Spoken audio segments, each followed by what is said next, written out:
Hebrews. Hebrews. This is the Prophets of Awakening. This is our men's advanced Bible study night, 7th of February, 2025. Okay. This is our men's advanced Bible study. We here every Friday night, 7 to 9, for anybody that want to participate. All you have to do is call the number 337-802-0889, and you can we can send you the link. That way you'll be able to come in and engage, or if you prefer just coming to YouTube through the chat, that's fine also. Okay, our topic tonight is being that where we at in end times and all the things that's transpiring. I'm dealing with Josiah, right, King of Israel, and his sons, and how that all played out. Josiah was the last king of Israel, and there's a lot of information going on with that. It's also tied to Daniel 9:25 and identifying who that Messiah is in Daniel 9:25. So I want to go all the way in on that. I have other videos on this, but I'm going to go in with this information. That way you can't miss it. You know, if you don't get it in one video, you get it in another. Okay. So this is Prophets of Awakening. Like I said, you can go to our YouTube channel, Prophets of Awakening, check out our videos. We have over 1,000 or so videos that you can look at, examine, get the information and knowledge, connect dots, because these are videos that lead you to the truth of the Holy Scriptures. All right. And if you would get our cash up at the bottom of the screen for those that want to support the channel to help it move along. Okay. And I'm asking you to like, share, and subscribe to the channel if you like what you're hearing and receiving. Okay. This is a non-Messianic channel. By that I mean we deal with the Tanakh and the Torah. Okay, the Tanakh being the Old Testament, so-called Book of Remembrance, and the Torah is the first 5 books of the Old Testament that was given to Moses by our Redeemer and our Savior, the Lord of Hosts. Okay, so shalom and welcome to this channel, and welcome to our men's advanced Bible study. Okay, we're going to do our normal, which is a moment of silence, prayer, Psalms. We have some current events, some need to know information. Then we'll open it up for anybody that have any questions or comments. And then we'll go into our topic, which is, like I said before earlier, dealing with the sons of Josiah and the last king of Israel before Israel went into captivity in Babylon. Okay, and we're gonna break that all down, like I said before, and show you how it was used. They manipulated it in order to make you think that that's Jesus the Christ is in Daniel 9:25. We're gonna deal with that. Okay. So with that being said, we're gonna do our moment of silence for the Lord of hosts. Okay. Oh Lord, I pray into the Lord, oh my God, we making our confessions, oh Lord, great and dreadful God, keeping covenant and mercy to them that love thee and to them that keep thy commandments. O Lord, righteousness belongeth unto thee, but unto us a confusion of face as it is this day, to the men of Judah and to the inhabitants of Jerusalem, and unto all Israel that are near and that are far off, through all the countries where thou hast driven us, because of our trespass that we have trespassed against thee. As it is written in the laws of Moses, all this evil is come upon us in the land of our captivity, in the Americas, in the Caribbeans, Great Britain, and Africa. Okay. O Lord, according to all thy righteousness, I beseech thee, that thine anger and thy fury be turned away from thy city, Jerusalem, and thy people in thy holy mountain. O Lord, hear this prayer and cause thy face to shine upon thy people for your sake. O Lord, open thine eyes and incline thine ear to hear and behold our condition. O Lord, hear. O Lord, forgive and hearken and do, defer not for thy own sake. For your people need you desperately at this hour. Peace be unto you. Okay. Read the Psalms right quick. Okay. Shalom, shalom. Long story. Tonight I'm gonna shalom, brothers. Tonight I'm gonna read Brother Leonard, Psalm 96, Okay. and in my study Bible, sir, it says the greatness of the Lord. So, Okay. ver- verse 1, sing unto the Lord a new song, sing unto the Lord all the earth, sing unto the Lord, bless his name, show forth his salvation from day to day, declare his glory, the heathen, his wonders among all people. For the Lord is great and greatly to be praised. He is to be feared above all gods. For all the gods of the nations are idols, but the Lord made the heavens. Honor and majesty are before him. Strength and beauty are his sanctuary. Give unto the Lord, O ye kindreds of the people. Give unto the Lord glory and strength. Give unto the Lord the glory due unto his name. Bring an offering and come into his courts. O worship the Lord in the beauty of holiness. Fear before him all the earth. Say among the heathen that the Lord reigneth. The world also shall be established, that it shall not be moved. He shall judge the people righteously. Let the heavens rejoice, and let the earth be glad. Let the sea roar in the fullness thereof. Let the field be joyful, and all that is therein. Then shall all the trees of the wood rejoice before the Lord. For he cometh, for he cometh to judge the earth. He shall judge the world with righteousness, and all the people with his truth. Okay. What So, you got out of that? well, shoot, man, it's a whole lot in this one, but one of verse 4 says, "For the Lord is great, for the Lord of hosts is great."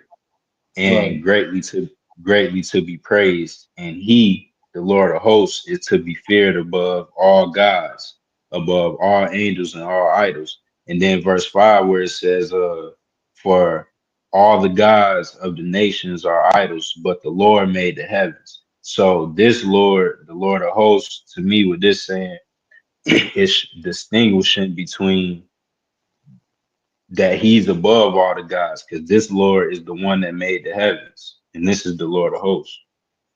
Exactly. Right. Yeah. Verse 4 says, the Lord is great. And when I see that, the first thing came to my mind was Daniel chapter 12. Let me read it right quick. 12 and 1. Okay, it says, let me get it right quick. It says 12 and 1, Daniel 12 and 1. And at that time shall Michael stand up, the great prince, who standeth for thy children, for the children of thy people. And there shall be a time of trouble, such as never was since there was a nation, even at the same time. And at that time thy people shall be delivered, everyone that shall be found written in the book. So we know that the New Testament wasn't even written right here. So he wasn't referring to that book. He's referring to the Old Testament, and he's referring to the book of life it's in Daniel chapter 10. And then it's the same, you can bounce off the same verse right here from in Psalms 96, verse 4, but also the last verse, right? It says, uh, before the Lord, he cometh to judge the earth. He shall judge the whole world with righteousness and the people with truth. And we see the same thing over here in Daniel 12 and 1. And at that time, at the end time, Michael shall stand up. The great prince will stand for the children of our people, and there shall be a time of trouble, such as never was since there was a nation, even at that time. And at that time, thy people shall be delivered, everyone that shall be found written in the book. So the way that he delivered us is he judged all the nations. What it's saying is in Psalm 96 and 13. Okay. Anybody else got anything on that? Got anything else, AJ? Not just that last verse, how you broke it down. I appreciate that because that's the main verse. You've been talking about that a lot lately. He's the Right. judge, you know, and Right. it remind me of Exodus 23 as well, because that's what Yahweh the Most High is letting us know, that the Lord of Hosts, Michael, is now he inherited Israel. So he's the judge of the whole earth, and he gonna judge the nation. Exactly. Right. Right on that. Okay. So with that being said, we'll go to some more current events, right? So this first one is we're playing a video based off of what was said last night in our women's line. We had Michelle brought up the fact about Santorini, right? So I went and did, I want to add a little more to that. So I'm gonna play this, and then I, you know, deal with it. Now let's turn our attention to Santorini. This is a Greek island and a popular tourist hotspot, but over the past week it has witnessed a mass exodus of tourists and residents due to the seismic swarm. That's what it's been called. Nearly 8,000 earthquakes have rattled the island over the past week. 8,000. Yesterday, the biggest quake so far rocked Santorini. It has reached a magnitude of 5.2. The authorities have declared an emergency and they're scrambling to prepare for the worst. Here's a report. 7,700. That's how many earthquakes have been. So if you're not, this ain't registered yet, James chapter 10, Japhet, the Isles of the Gentiles. So this is one of those isles right here, Santorini. All those islands, that's the Isles of the Gentiles, which is another. If you got your head screwed on straight, you can see that Japhet ain't no kin of Noah, no kind of way. So Been felt in Santorini over the past week. Thousands of tremors have rattled this bucket list worth Greek island and turned its Instagram worthy villages into ghost towns. Yesterday, the island was hit with its most powerful quake so far. It reached a magnitude of 5.2. So now, Greek authorities have declared a state of emergency in Santorini. The barrage of quakes haven't caused too much damage, but they have shut schools on the resort island and fueled a mass exodus of people. Tourists, seasonal workers, residents, they are all leaving on ferries and notice again right here, you got mass exodus. It's happening all over the place. planes. About three-quarters of the island's 15,000 population have evacuated so far. There's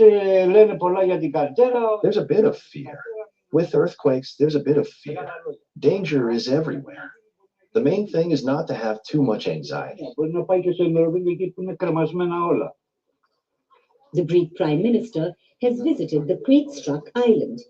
He has imposed more precautionary measures and announced a $3 million package to construct an emergency evacuation route. As quakes continue to rock the so-called Instagram island, multiple emergency services have been mobilized. Crews of engineers are inspecting buildings. Traffic has been restricted in areas vulnerable to rock slides. Army trucks have brought electricity generators to Santorini. We have done this planning, which means we have the places of refuge, the registration of the people with special needs who should perhaps be transferred quickly to other places in each community, and they are updated at regular intervals. What the island is witnessing is unprecedented. There are clusters of quakes that come in unusual patterns, and they've puzzled scientists. This seismicity has a certain pulse-like, as I said, the behavior, meaning it starts with not a big magnitude, around magnitude 4, and then it swarms, it gathers intensity, seismic intensity. So we have a lot of earthquakes happening within 1 to 2 hours. Then the system relaxes again, and then we have again start of this pulse-like seismicity. Santorini lies on the Hellenic volcanic arc. Think of this as a chain of islands created by volcanoes. But it has not seen a major eruption in recent times, not since the 1950s. So the reason for the current seismic crisis is unclear. The quake epicenters are not concentrated in Santorini alone, but in a cluster of islands, which also includes Anafi, Amorgos, and Ios. This is a relatively small area, and the tremors slowly began with the awakening of a volcano on Santorini last year. But the surge only came this January and escalated over the last weekend. While this Okay. Any comments on that?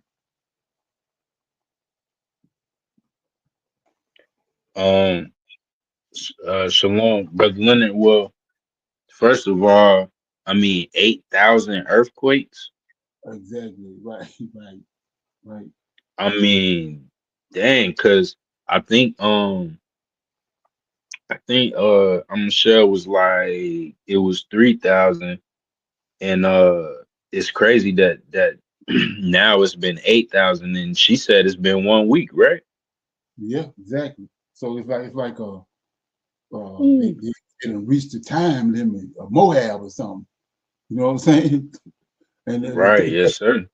the crazy thing about it was I played this video the other day. I've been saying it, over and over that uh, those 200 angels came down and said it says that they were fair. The women that they chose were fair, which means they were different, they were beautiful. Then you go to Cain's descendants, especially the daughters of Canaan, the ones that Canaan intermingled with Adam's descendants. And they say that the daughters of like Naamah, they were fair. So you have to connect those dots. So that's where they came down at, in that region. And you go back to what I had said, that he bound them in the different parts of the earth. So they're just like toxic waste. The earth is not receiving them. They there, but the earth is steady. That's why, like I was saying, when we go to Genesis, and every time he created something and made it, the Lord of hosts looked at it, Yahweh looked at it and said it's good.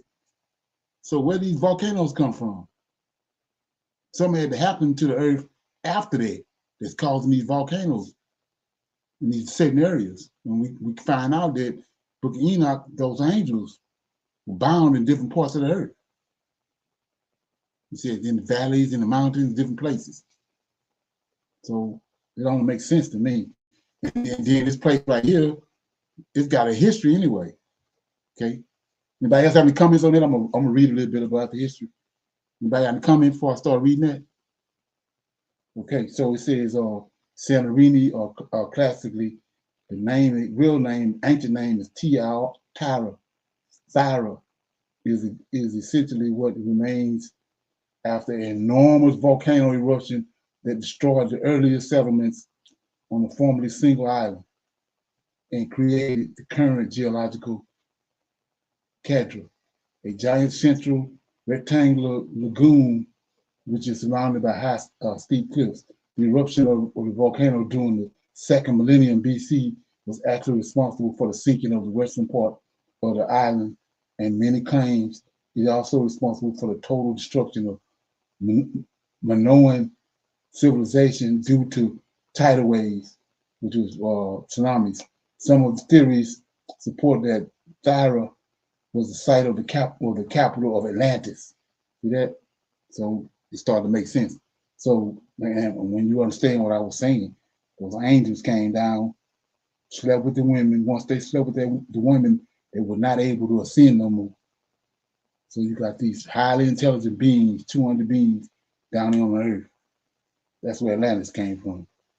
And so they found a way, like I said, through the spaceships, and they went back to heaven, but destroyed that place.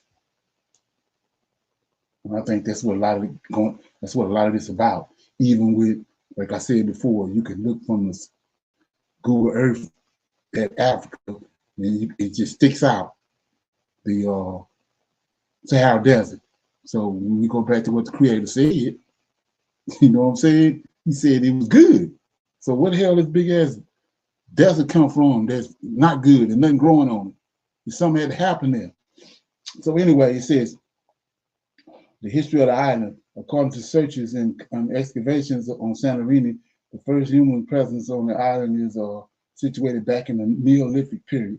Santorini hosted an important civilization around 3,600 BC. Discoveries made in an important city near Akarata, and the famous red beach, such the existence of ancient Minoan colonies. The city was very similar to those found in the islands of Crete, with many walls ornamented with pottery showing naturalistic landscapes of animals at the same Mayan style, right? So then the mythological part of it is, according to the ancient Greek myth, Santorini was formed out of a miracle.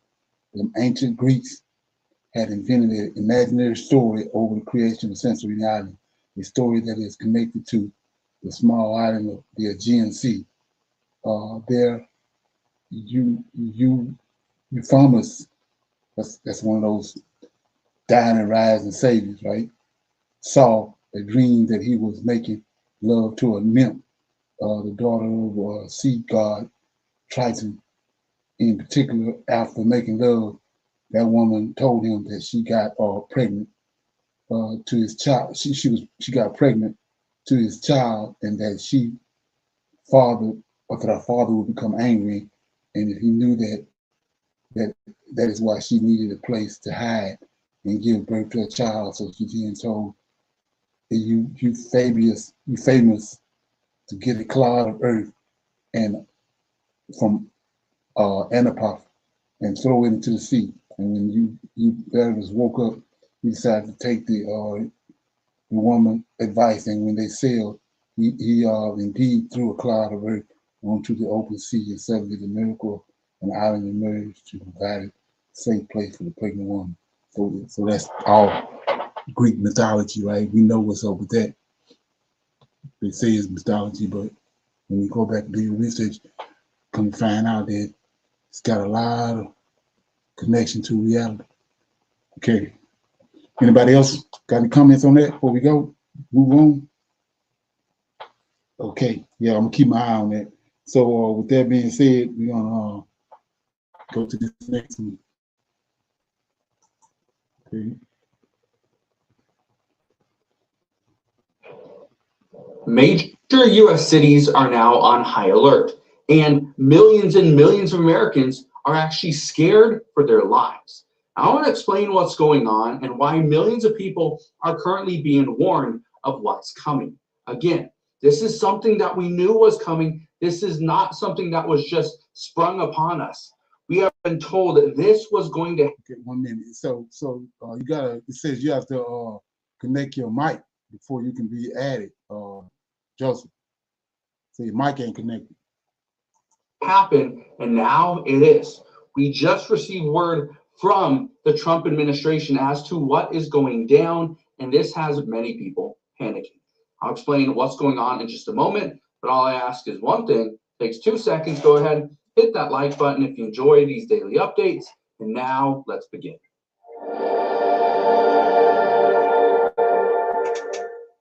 So why are millions of Americans scared for their lives? Well, it has to do with one thing, and that is immigration.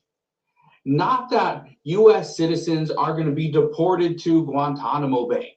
Okay, that's not why they're scared.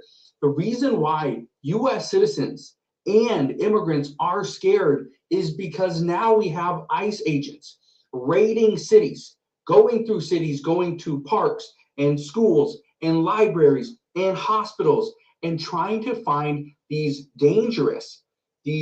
people that pose a threat to the communities. But what's interesting about this is now the White House and the Trump administration has decided we need to put a stop to this. So guess what's happening now? Well, look at this. It says tough decisions in store for sanctuary cities after Bondi turns off federal funding spigot. Yeah, federal funding for sanctuary cities is now going to end. Now, there's likely going to be some litigation here. There will probably be a pause from some judge somewhere, but this is the thing that we knew was coming. Many cities, okay, these sanctuary cities, are going to see their funding stop, which means we are going to see the law enforcement's going to struggle, schools are going to struggle, communities will struggle, and things will just kind of snowball from there. But I want to explain what's going on. What we have heard from different reports is that the Trump administration is actually willing to work with Democrats and ensure that some illegal immigrants that have come in over the past several years don't get deported for no good reason. Now, yes, some Republicans say that everybody that's coming to the United States illegally should be deported back, and they have to come through with the proper paperwork and go through the proper channels. But here's what some are reporting, is that the Trump administration is open to working with Democrats and these sanctuary cities. And if the sanctuary cities just say, you know what, if we have somebody that is an illegal immigrant that is in our prison system, our jail system, we are going to alert Immigration's Customs and Enforcement, and we will let them handle it on their end. Not only that, but the Trump administration also asked people that have been through the prison system and released back into the community, we'd also like to know about them as well. And if they were to do this, then the Trump administration wouldn't tell ICE to go out there and raid schools and libraries and hospitals and different businesses. Instead, let's wait. Let's wait as people start to make bad decisions and we pick them up, then we'll start to deport them. That's what we're hearing. But okay, any comments on that?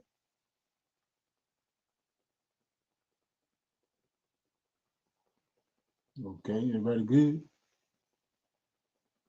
So, Shalom, Brother Leonard, they're saying that ICE is not running in schools and grabbing immigrants, or they're saying that they are hearing that that's happening. Oh, they say it's happening, right? And they're trying to counter it. You know what I'm saying?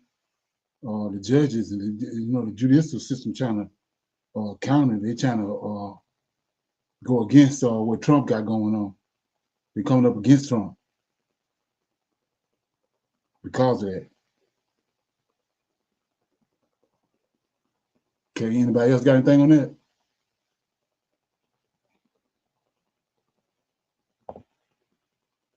Okay, so here we go. This some need to know information right here.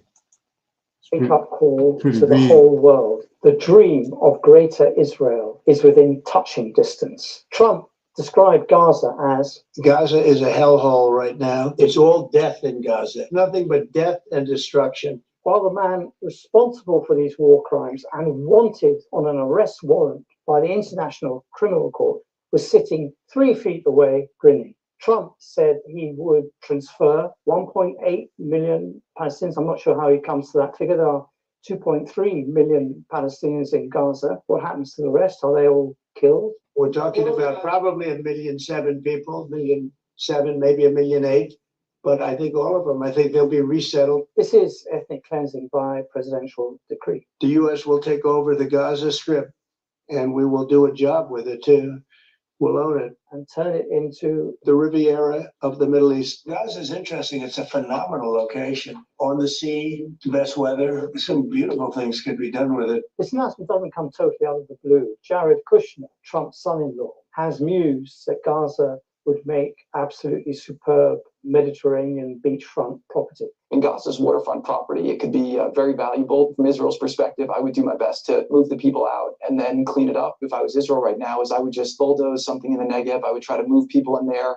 I know that won't be the popular thing to do, but I think that that's a better option to do so you can go in and finish the job. Well, we all know that Trump is being bankrolled by Zionist billionaires. We also know that he's filled his cabinet with people who just simply parrot Israel's talking points. He's appointed an ambassador, Mike Huckabee, who believes that there's no such thing as a Palestinian. There really is no such thing as, and I have to be careful saying this, because people will really get upset. There's really no such thing as a Palestinian. He's appointed a defense secretary in Pete Hegseth, who says that a third temple should be built where the Al-Aqsa Mosque now is. The declaration of Jerusalem as the capital was a miracle, and there's no reason why the miracle of the reestablishment of the temple on the Temple Mount is not possible. For the national religious right, their dreams of greater Israel are within touching distance. Trump may dress this up as in sort of fake concern for the Palestinians. I think they'll be resettled in areas where they can live a beautiful life and not be worried about dying every day. Of course, they deserve to live in the peace, but they also deserve to live in their own homes, and they also deserve to live in their own land. Who can possibly think that this is now just a fight between Israel and Hamas or Israel and Gaza? This is Israel, America, against the entire Palestinian people. I've said this before, I'll say it again. You are the greatest friend Israel has ever had in the White House. I'm starting to understand why Benjamin Netanyahu accepted a ceasefire deal when there was so much opposition to it at home. For Netanyahu, the sight of Hamas in pristine Toyota Jeeps and new uniforms, evidently in control of Gaza, and releasing the hostages who are in good shape was deeply, deeply humiliating. And Netanyahu obviously did not want this to go on. He's now persuaded the American president to allow him to pull the plug on any further hostage release. What incentive has he given Hamas even to continue with the current stage one ceasefire and to honor its commitments if America tears up everything negotiated? And this makes Trump's push for a ceasefire around the time of his inauguration even more cynical a gesture, because he wasn't even serious about getting the hostages back. Pledges he made to families of the hostages with whom he surrounded himself in. يسمع الصوت، لو في حدا بيسمع بلش بصوت اللي راح جلد فراسه هنا الجسم راح يعني شيء هذا كان تعذب. No one's commented on this. No one's commented on the continuing arrests that take place every day while Israel is conducting operations in the West Bank. And so the total number of prisoners that Israel has at any one point never really varies, because even though you have high-profile events like prisoner releases, they're constantly replenishing the stocks of prisoners day in, day out, and that is just regarded as normal life. The operation that's now going on in the West Bank suits Netanyahu. It's a gift to Bezalel Smotrich, his finance minister, and the de facto consul general of the West Bank. That is the real prize of the extreme religious right. It's the West Bank. It's what they regard as the biblical home of the Jews, and they want to annex it. And for the national religious right, their dreams of greater Israel are within touching distance. And Israel is doing its damnedest. Yeah, what he said. Says their dream is within reaching, it's in distance, right? Right now, to collapse the PA in the West Bank. What's happened in Jenin has been a fight between the Palestinian security services and Jenin resistance fighters, which preceded the current Israeli operation. The PA is thus doing much, much more than simply collaborating with the invader and the occupier. It's doing their work for them, and they're working sequentially. This is designed to rob Mahmoud Abbas and Ramallah of any remaining authority that it has over the West Bank. And I think this has been done deliberately by Israel to collapse the PA. And all you have then is a series of townships, all gated, all closed, but worthy, that a Moroccan does this. And that is why Israel is so wrong to think in terms of normalization with governments, when the hatred that they have engendered in up-and-coming Moroccans is there to be seen. Really, we should be thinking, and they should be thinking, about what they're doing in this war and how long they can carry maintaining this level of maximum force and maximum destruction.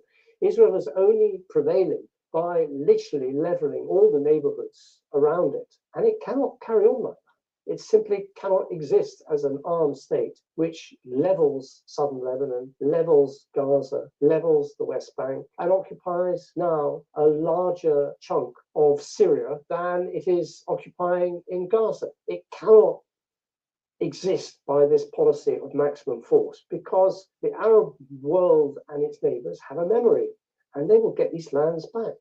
It won't necessarily be tomorrow, but they will get these lands back. And okay, any comments on that? So it says the title of that video was Trump's shocking plan for a greater Israel exposed. Any feedback? Okay. Shalom. What? Oh, go Go ahead. ahead. Go Nah, ahead. go ahead. Oh, Nah, go ahead. I was gonna say, sir, they the fact that they even letting it be public knowledge, you know, they serious about it. Whether it play out or not, you know, they're actually acting towards completing the mission. Right. Exactly. Check this out. Tie your shoes up. Not bad. Have been secretly building the third temple without telling anybody. And there's a lot more information than just that to show you. They also have a date where they plan to have the temple actually built by. And this is pretty intriguing because it's this year. So let's take a look at a few of these videos and bear with me because there's a lot to go through today, but it's very, very important information. And it gives us an idea of the time We going around bumping our guns about bullshit. Okay, check it out. That we are living in. Okay, whether you believe that this is prophecy unfolding or it's just going to fall through, let me know in the comment section below. But either way, I think it's very important that we do at least stay aware of what is taking place in the world. Let's take a look. That very soon we will all see the building of the third temple in Jerusalem. The table of showbread is ready. The menorah is ready. All of the golden pieces are ready. The third temple is ready. Our job to bring and to build the third temple. They're also planning to slaughter 5 red cows. That paves the way for the building of the third temple, replacing the Dome of the Rock. Now, it's very important that we understand. Yeah, I told you it was a timeline on the red cows.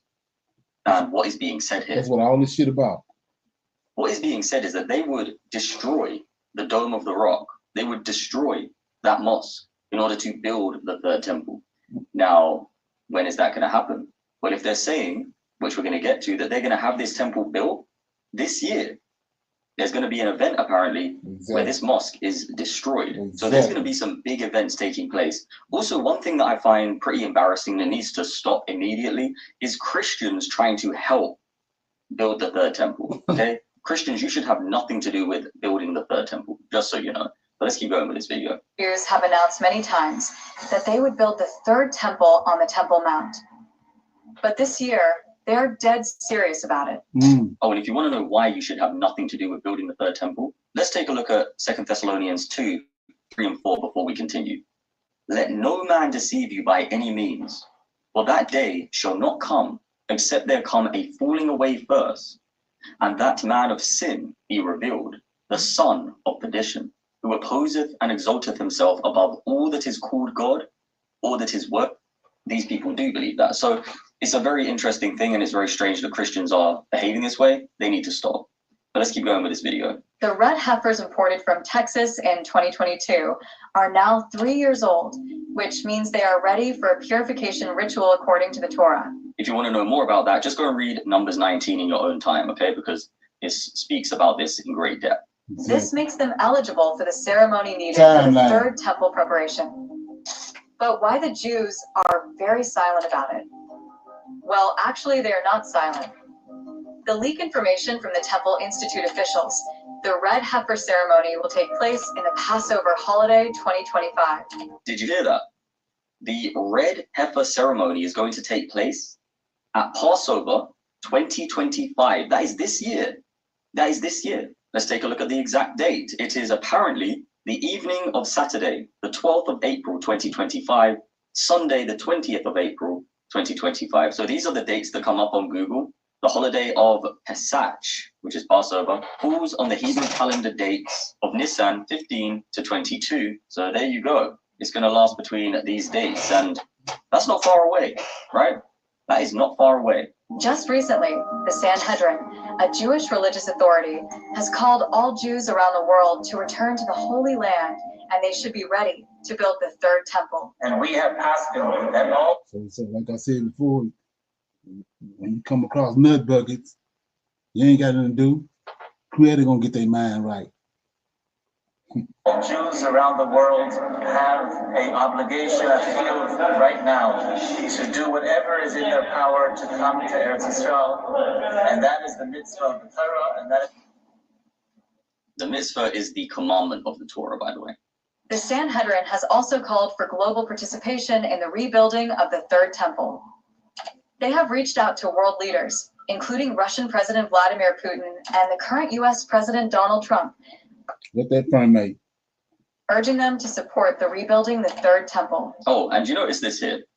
You notice this? You see this little hat on the top of Donald Trump's head? You know what that means, right? You think this is just a sign of respect? Let's take a look. If Jared Kushner is vice president, that's not weird enough. Here's the one that really is weird. Donald Trump converted to Judaism 2 years ago, according to White House official. Did you hear that? Apparently, Donald Trump converted to Judaism. Do you know what that means? It means that he rejects the Messiah, the true Messiah, Jesus Christ. You're either under the law or you're under grace. Okay. Right? To turn back to the law is exactly what turning to Judaism is. So now, like I said before, I told you about the red-headed boy standing on the square in the Bank of America main office. It's starting to look like it's Donald Trump. They're turning to the Torah for justification, for redemption, right? Which we know is impossible. You turn to Christ for justification, for redemption, for salvation. And of course, we don't say the commandments are bad, but we're not under the law. There's a big difference. We can talk about that at a later date. The commandments are not bad. Do not think that I'm saying the commandments are bad, okay? That's not what I'm saying. I've been falsely accused of this many times, but Paul was also accused of the exact same thing because people did not these are temples of the Holy Spirit. That the Holy Spirit has now sealed us who believe on Christ. And how are you saved? By grace through faith in Christ. Because any man defile the temple of God, him shall God destroy. For the temple of God is holy. Which temple? Ye are. We, my beloved brothers and sisters in Christ, are the temple of God, the body of Christ. We are the ones who are sealed by the Ruach, the Spirit of God. And also, if we go over... Or permission from any government. Let that bounce off like water on a duck bag. Building the temple is a commandment from the Torah for the Jews. Rabbi Weiss mentioned that the invitation is not about politics or religion, but about being ready to serve God. In the last 5 years, Jews have made very significant progress in preparing. So they told the Most High, Malachi, the last book of our records, that they was going to return. They was going to rebuild the temple and rebuild the waste places. Okay. For the construction of the Third Temple. They have found red heifers, and right now they are 3 years old, which are ready to be sacrificed. This achievement represents a crucial milestone in Third Temple preparations, as the ashes of a red heifer are essential for purifying both the temple site and the priests who will serve in the temple. The Temple Institute has taken a big step forward by creating a replica of the Ark of the Covenant based on biblical instructions. It's made of acacia wood covered with gold and has golden rings for carrying poles. I want to show you something interesting about this actually that came to mind. Take a look at this. So this ain't nothing new because it was a replica in there in 70 AD. Because there wasn't no Israelites in the land in 70 AD. It was Edomites. All we witnessing now is they told the Most High they was going to return. They came back in 78 in 1948. But when they was there in 1970 AD, Israelites had long been gone, way back in 143 BC by the when Antiochus came. So this ain't nothing new. So they pros at making replicas. So that was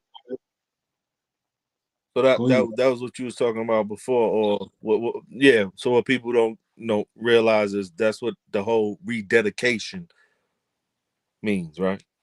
Exactly, and that's the same thing. That's what happened in the first Maccabees. Purim, whatever that is, that fake religious ceremony they got supposed to be for the Jews. Daniel said the Most High in the nation gonna come to a full. He's gonna run the Israelites out of the land. That happened in 7. That happened when Antiochus came. The prince that shall come, Daniel 9:25, and then he said it's going. The land was gonna be desolate. It don't say nothing about no rededication. So when in first Maccabees, what his name them Judas Maccabeus them rededicated the temple. The man no Israelites. Okay. Right. So just to clarify once again, so this is how they had the menorah that had, what was it, 8, is it 8 candlesticks, Leonard? 9. 9 candlesticks. That's how they rededicated. Got you. Right. I haven't come across many people talking about this. Even this video here only has like 300 likes, right? Take a look at this though, because this is extremely interesting. Apparently has like a model of the Ark of the Covenant in Mar-a-Lago. No way. Yeah, see if you can find that. Yeah, he's got like a recreation of the Ark of the Covenant. So you gotta let that ferment, I can't let that slide. So the 7 branches on the candlestick represent the creation story. So how can you get 9? So now all of a sudden it's 9 days in creation story. So let that ferment. Covenant. Look at this. This is Trump's replica of the Ark of the Covenant at Mar-a-Lago. That's just like. Pretty fucking wild. And it's almost exactly the replica of what it's assumed to have been looked like. Trump got an Ark of the Covenant down in Mar-a-Lago. Come on.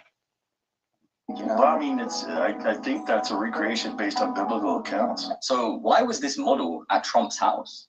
Right? We're going to get very deep into this, right? I'm going to show you a lot of very interesting things regarding Trump and the Third Temple. But he is far more connected with Israel and what is taking place there regarding the building of the Third Temple, the sacrifice of the red heifers, and much more. And it's extremely, extremely interesting. Yeah, and the more that you look into Trump and Israel, you will see that he is so connected over there that it's definitely something to watch, right? Something to watch. Let's keep watching. 17 volunteers from different countries built it in 3.5 years. This replica shows their dedication to restoring the temple and sticking to biblical guidelines. A group of religious Israelis have recently been pictured practicing the ritual of the red heifer in front of Al-Aqsa Mosque. This is seen as a provocative gesture, as it symbolizes the intention to build a new Jewish temple on the site of Al-Aqsa Mosque. Exactly. That's exactly what they want to do. The determination to rebuild the Third Temple is deeply rooted in Jewish faith and tradition, much like the story of Abraham's willingness to sacrifice Isaac as an act of obedience to God. The question remains, can the Jews finish building the Third Temple by the end of 2025? Now, we're also going to take a look at this very interesting video here, but before we do, I want to ask you, do you believe that the Third Temple that is being built now in Israel, secretly, that is where the Antichrist will sit and proclaim himself to be God? Or do you believe that that is way off? He again recognized Jerusalem as the capital of Israel, of the state of Israel, the people of Israel. And he also built a house in Jerusalem. And I want to say something, an interesting thought that came to my mind when I was watching this the first time round. Jesus Christ, Yahushua HaMashiach, he was born, and 70 years later, in 70 AD, the Second Temple. Yeah, so listen to what he just said, that Trump got a house, he built a house in Israel and all that. Now it explains how he went through the judiciary system the way he did, unscathed. 34 felony counts, but he ended up in the White House. He's Jews. Okay.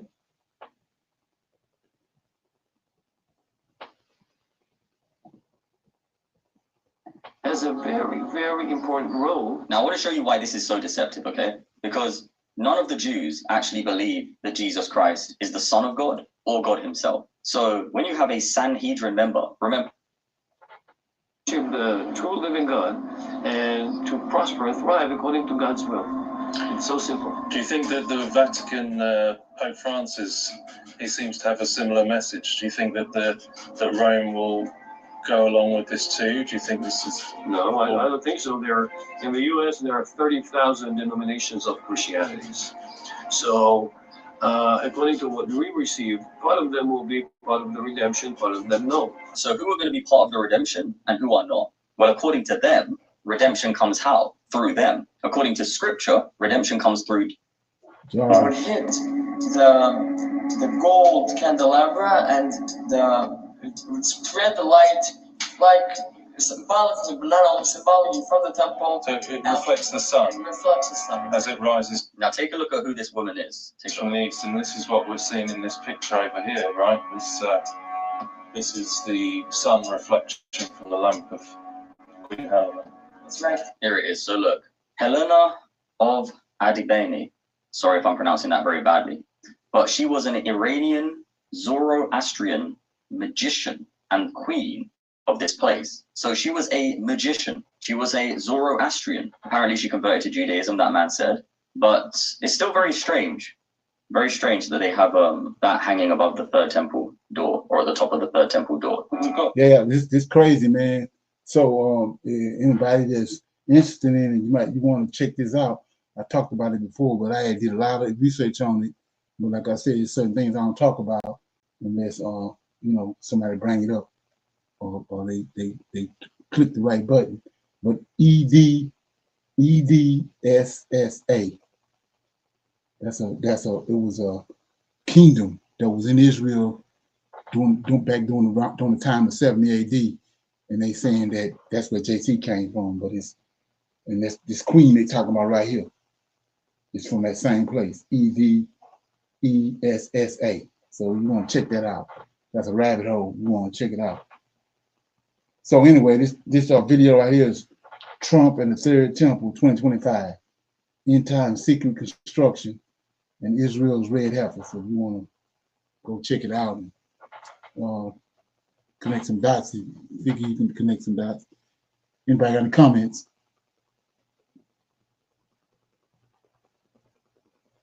Okay, everybody good on that? Okay. All right. Hold up. So, this is something I've been stressing a long time, is that a lot of them in Israel, that, like I said, that they don't deal with Christianity. They don't deal with a Messiah. It's Jesus. They don't deal with Christianity. So if y'all look at who is when it comes to this religion, who is the main progenitor of Christianity, then that's Rome, right? Okay. So Rome holds the keys to Christianity. So I don't know how many of y'all remember when during Trump's first presidency, he had to go to Rome, right? He went to Rome. Okay. And he didn't kiss the ring, did he? Right. And his wife was dressed all in black, and she had a black veil on, right? She dressed in black. She was dressed in black at the inauguration.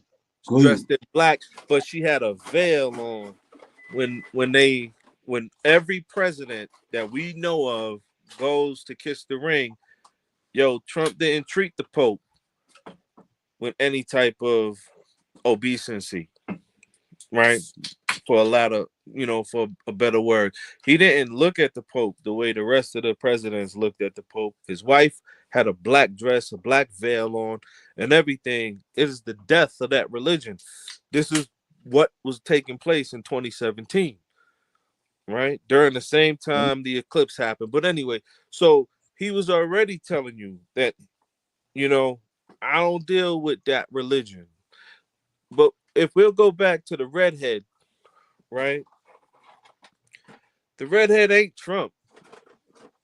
It's his son. Okay. That's who it is. It's his son. There's a beautiful little short video out right now, Leonard, with during the inauguration. A lot of people ain't showing it, but Barron, beautiful name he gave that son, his son, right?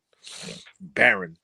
He leans over to Biden and he says to Biden, by lip readers who reposted what they saw him say, according to their understanding, he says to Biden, "It's on." And Biden's whole countenance changed. And then the young man goes over to his mother. This is during the inauguration. He goes over to his mother, and his mother looks up at him and says, "Try to behave yourself." And he says, yes, yeah, ma, I'll do what I want to do. But then he walks past her and he looks back at Biden. Okay. And Biden looks at him. And all you see is Biden turn his head. And that old man's face was like, yeah, we in trouble. It's his son. It is Barron is the redhead. Barron is. So if you look at, if everybody pays attention, Trump had 4 years of degradation. His son had to endure all of that, right? His children had to endure all of that. So everybody's wondering, why is Trump so this, that, and the third right now in 15 days of his administration and such. The man had 4 years to study everything that's going on top of what you just brought out, that he has been dealing with the Jews. He has been dealing with Israel on a certain level. You see? So exactly. It's not very easy what we're seeing for a lot of people who aren't in the know or who aren't esoteric in the understanding of how these people operate. It's easy for them to be emotional and such, or what they're seeing take place. But this is crazy. I think I sent you a video probably years ago that they had a temple already built, but this temple that they built was underground, where they had the 70 seats for the 70 elders, right? They had it already built. They continued the process, regardless of what everybody else was, seeing politically, thinking was supposed to take place. They don't care about none of that. Right. That's gonna be their downfall. So because Daniel and Ezekiel and Jeremiah, they didn't deal with esoteric. Esoteric gonna come to. It's gonna come a time when esoteric gonna get some roller skates. He ain't dealing with the creator. Right. He ain't dealing with esoteric. So that's where their downfall coming in. That's what I'm saying. So they're dealing with esoteric. Right. That's what I'm saying. But that's what they think, right? In their mind. So in their mind, all esoteric means is that in their mind, esoteric means that the layman person doesn't understand what we dealing with, right? That's esoteric, right? The layman person, the average Joe Smo, doesn't know the information that we know. That's all esoteric means. That you don't know. You just need to continue doing what you do. Let me come in on that. So when you understand that it's no time for Barron Trump. They may have him in the plans, but look at the time. Look where we at. I mean, Trump is in office. Is no room for no Barron Trump. Time ran out. So that's a plan they got, but I don't see itself because the time ran out. What I'm saying is, in their mind, it's not. No, in their mind, time ain't run out. In our mind, time is run out. Right? That's what we've been talking about. Does that matter what they in our mind, we're seeing that time. It don't matter what they think. Say again. It don't matter. No, it don't. It don't. But look at what we're watching. Look at what we're doing. We're watching videos about what they think. Right? No. We're not watching videos with things that they've been enlightened on what's getting ready to happen, as far as from a Hebrew Israelite perspective, and from the Lord of Hosts perspective. That's what I'm doing. I'm enlightening them from a Hebrew Israelite perspective. So, with that being said, I want to get back on the topic.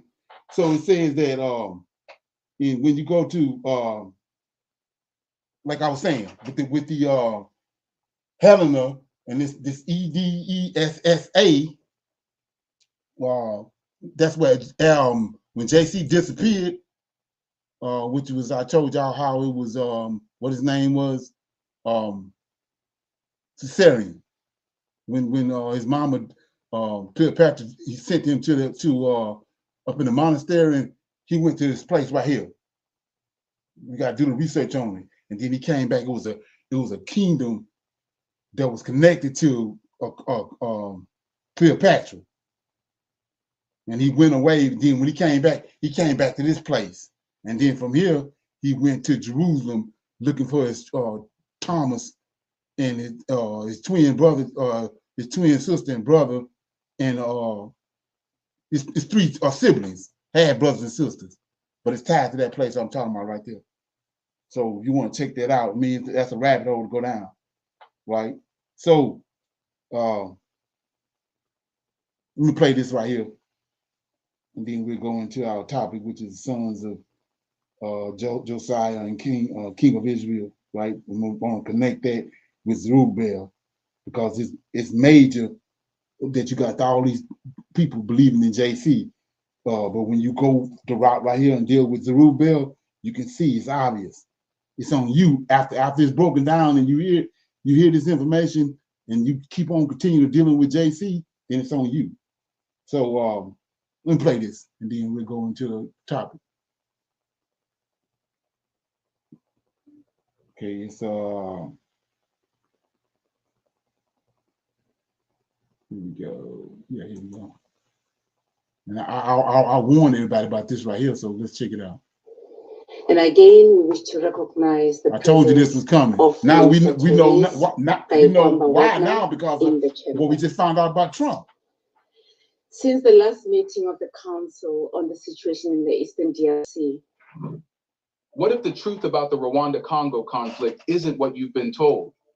What if the real culprits aren't just rebel groups, but powerful players pulling the strings from behind the scenes? In a shocking speech at the UN General Assembly, South Africa's ambassador exposed the untold truth, revealing who is really fueling the war, who profits from the bloodshed, and why peace is deliberately being sabotaged. With M23 rebels still launching deadly attacks despite sanctions, where are they getting their weapons? Who is ensuring that the fighting never ends? And most importantly, why is the West silent when it could stop this war in an instant? Here, we would like to take a moment and thank you for supporting us and being a valued part of our strong community. And if you are not yet a member, we encourage you. I don't know if nobody aware of it, but yeah, all of a sudden this mysterious war broke out over with Rwanda and in the DRC. So join us and help build an even stronger community together. Let's get started. So keep in mind what's going on with Burkina Faso and Niger and Mali. So they got to find some kind of way to cyborg that. Now all of a sudden this mysterious ass war broke out in Africa between Rwanda and the DRC. The Rwanda-Congo conflict is one of Africa's most brutal and persistent wars. Despite peace agreements, ceasefires, and the presence of United Nations UN peacekeepers, the fighting never truly stops. The war is not just a regional issue. It is deeply connected to global politics, resource exploitation, and hidden interests that do not want peace in the region. The March 23rd movement, M23, is at the center of this war, acting as both a military threat and a political tool. Sanctions have been imposed, peace talks have been held, and yet M23 continues to thrive, attacking civilians, the Congolese army, and even UN peacekeepers. This raises serious questions. Who is keeping M23 strong, and why does the world allow this war to continue? There are many forces at play in this conflict. The Congolese government blames Rwanda for backing M23. So let's look at this right quick. We know from way back in the day with the Rothschilds, the origins, and when they began Amsterdam, whatever his name was, and his 5 sons, they came into power by controlling militias and had these armies, mercenaries. That's how they ended up. They brought Napoleon on the scene. Then when Napoleon turned against them, being that they control all these militias all the way around the world, they gathered them all up together, rounded them up, and they cornered Napoleon at Waterloo and killed him. They still control these militias. That's how they getting all this money out of Africa. They got all these nut buckets right here that they controlling, feeding them with weapons and all that. Controlling them, coming straight out of Israel. Weapons, because they the number one own dealer in the world, these Israelis. So they concocted this right here. Their objective is to cut off the lion that's rising over there in West Africa. While Rwanda denies the allegations and accuses the Democratic Republic of Congo of harboring anti-Rwandan rebels. However, beyond these accusations lies a larger truth. This war benefits multiple players, including regional actors, Western powers, multinational corporations, and arms dealers, all of whom have their reasons for ensuring that peace never comes to Eastern DRC. But the question remains, why? So AK-47s, missile launchers, and all that mean a hell of a lot more to them than an Israelite. They don't give a damn about no Israelite. Did M23 never die? M23 was supposed to be defeated long ago, yet it remains one of the most powerful armed groups in Eastern DRC. The rebels operate like a well-organized army with modern weapons, intelligence, and battlefield strategy. This is not the work of a struggling militia fighting for survival. This is the result of consistent and well-planned support from powerful actors. According to multiple reports, M23 fighters are equipped with advanced firearms, artillery, and even drones, weapons that should not be available to a rebel group under strict international sanctions. The group. So we see the Temple State. They playing for the Temple State. We fumbling with it, okay? First gained international attention in 2012 when it briefly captured the city of Goma, the capital of North Kivu province. This was not a random act of rebellion. It was a calculated show of force. Despite their eventual retreat, M23 was never truly defeated. In 2021, the group resurfaced stronger than before, taking over towns, displacing thousands of civilians, and launching deadly attacks, including assaults on UN peacekeepers. The recent attack on South African peacekeepers, which resulted in multiple deaths, shows that M23 is not just another rebel group. It is a well-funded and well-trained military force with clear backing. Right. In 2020, go all the way back to the Rothschilds. Any comments on that? We're going somewhere. Okay, yeah, I got a question. Where do you see this going? It's going to us being delivered. Lord, the host going to show up. Everything else is Esau got a plan, but it's going to collide with the Creator's plan. So they all they know is how to deal with the signs and all that and all this other crazy stuff. But the Creator ain't dealing with that. We don't see none of the Canaan and Seth. None of them. They ain't dealing with no esoteric. So that's you know what I'm saying. That's shit's on the board. But anyway, so check this out.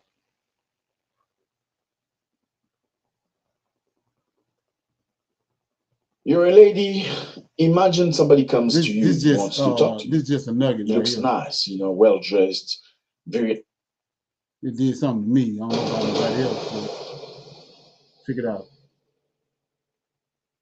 Ivory Coast have come up with something brand new. Okay, the Ivory Coast competition of Miss Côte d'Ivoire has changed. In order to be candidates, beauty pageant. They got a new law for beauty pageant. You must appear with natural hair. No more fake hair. No more weed. None of that. They say they can come braided. They can come with short hair. If they have no hair, they can come shaved.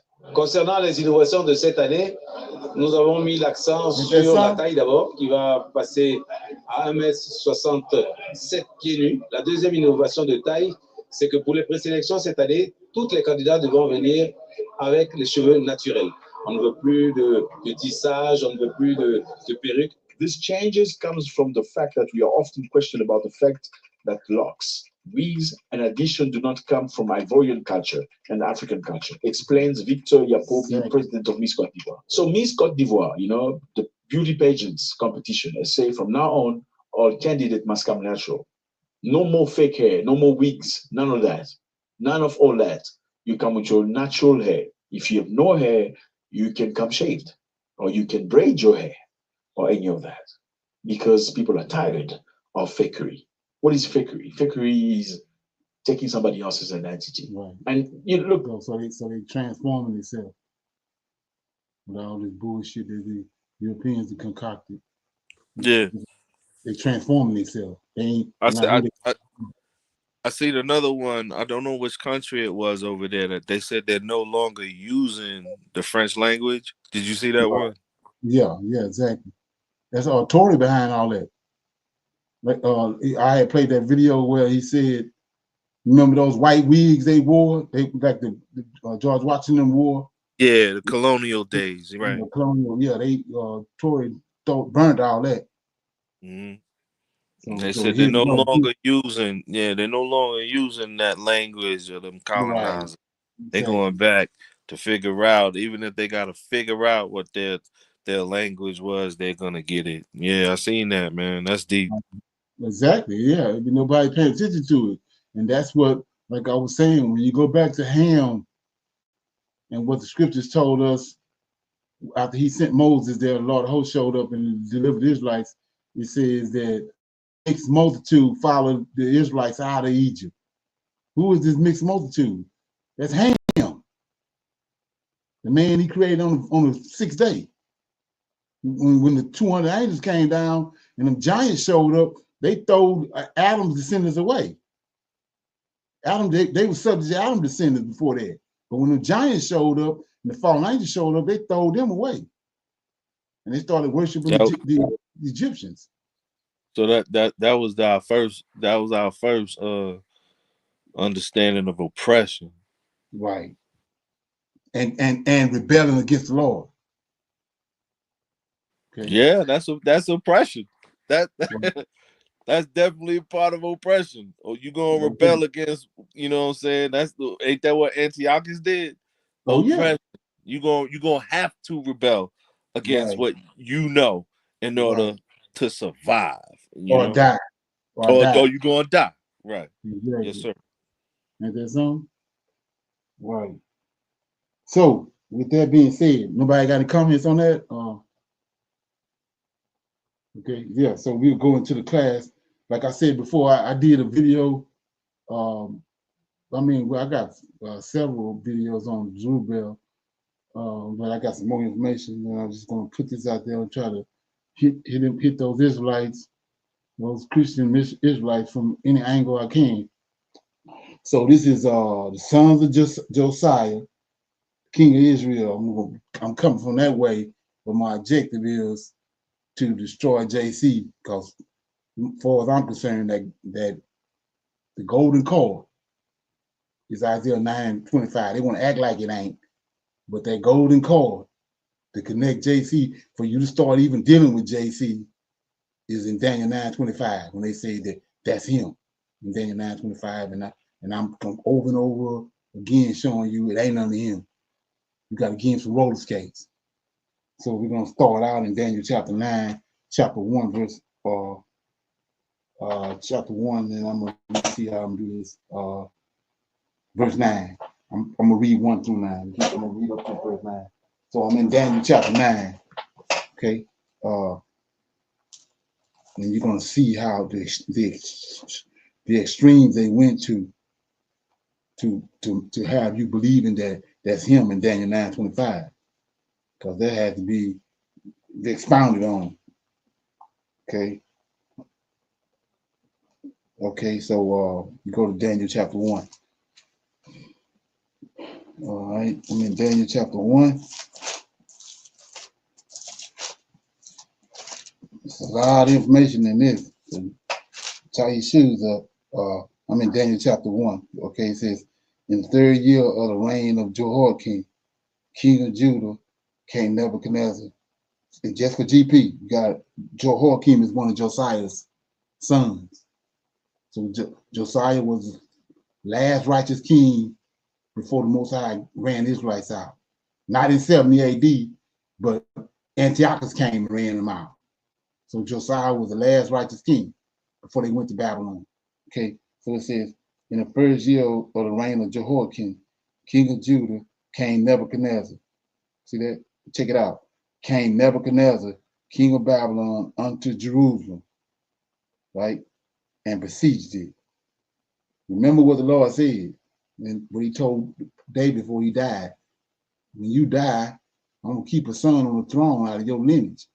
If you're a nut bucket, I'm gonna bring these people up. I'm gonna bring these wicked folks up against him. Jehoiakim ain't right. Jehoiakim ain't right. So can I interject something right quick on the dope? Can I interject something right quick? What you got?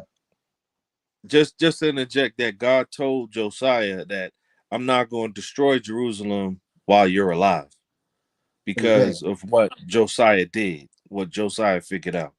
Right, so God said, he reformed Israel. He brought Israel back to him. Right. So that's a major key for people to understand. Like God said, I'm gonna tell you what I'm gonna do, but because you realize what everything is supposed to be, I'm not gonna destroy it while you're alive. Right. So yeah, that's a good point. So did he do that? Did he do that before though? Before he done that? Have he done that before in our history?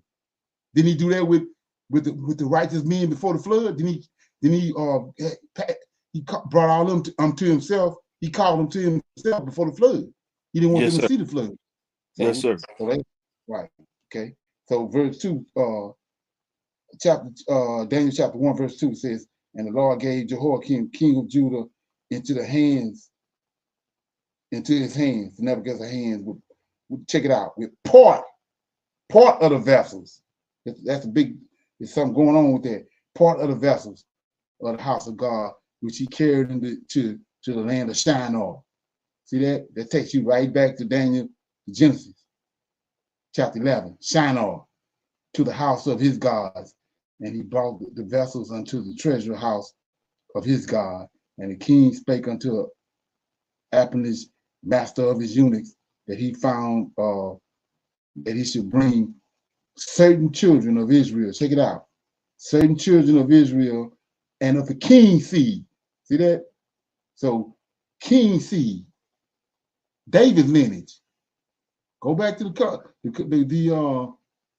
covenant that the Lord holds God with David. So he says, and the king spake unto Aspenaz, the master of his eunuchs, that he should bring certain of the children of Israel and of the king's seed, David's seed, and of the priest. So he got a problem. If he's falling with David's seed, he got a problem, right?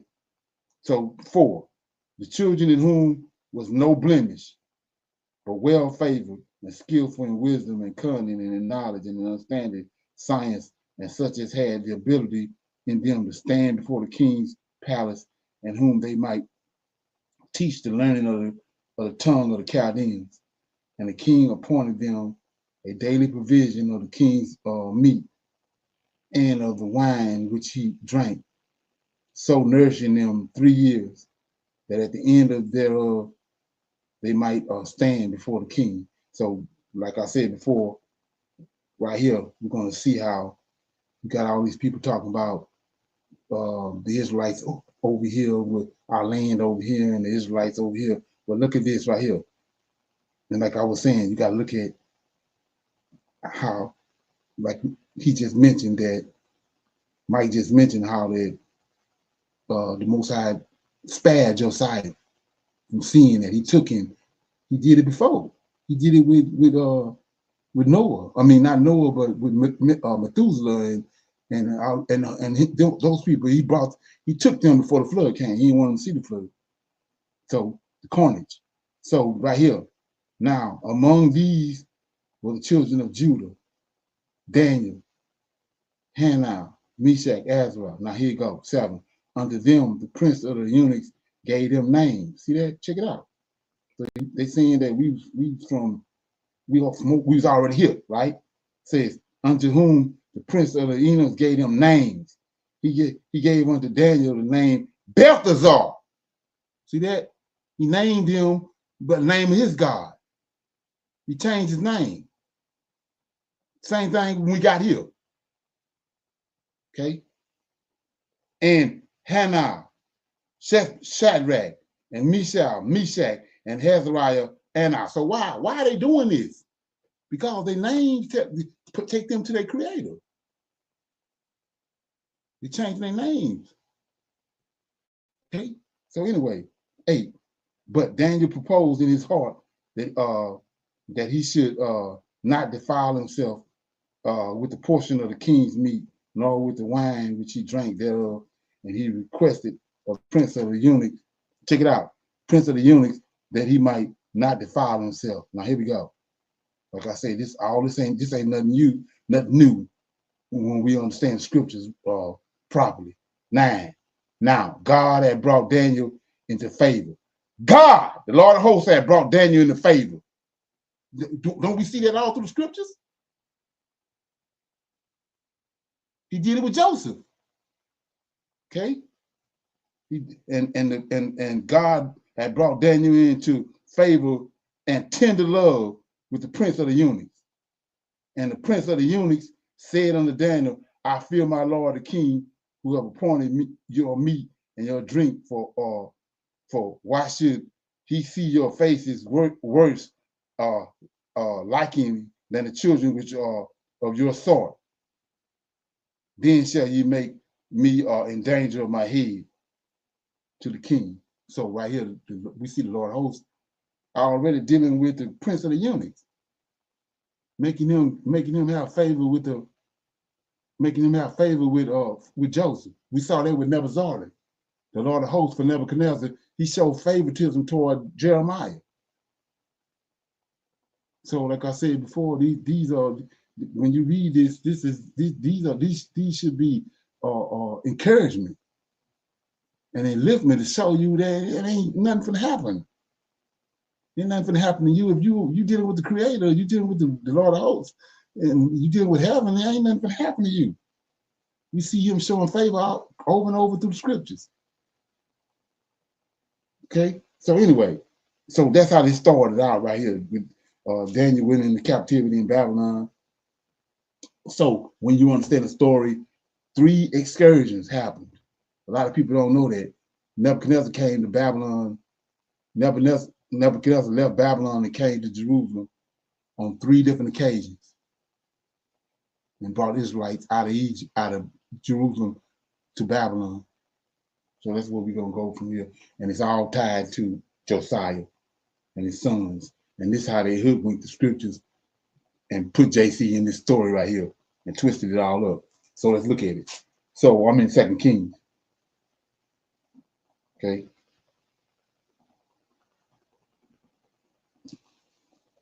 So this ain't for the faint of heart. So I'm in 2 Kings 23.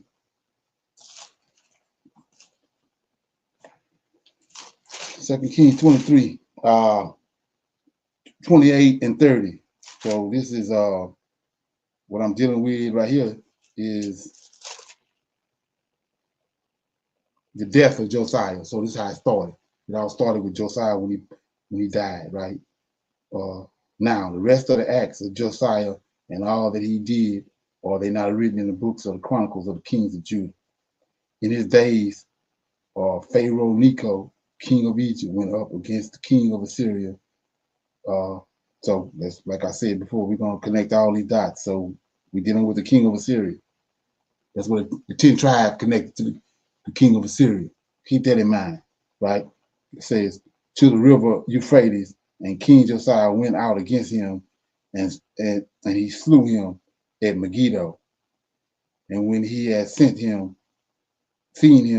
and his servants carried him in a chariot dead from Megiddo, and brought him to Jerusalem, and buried him in his own sepulchre.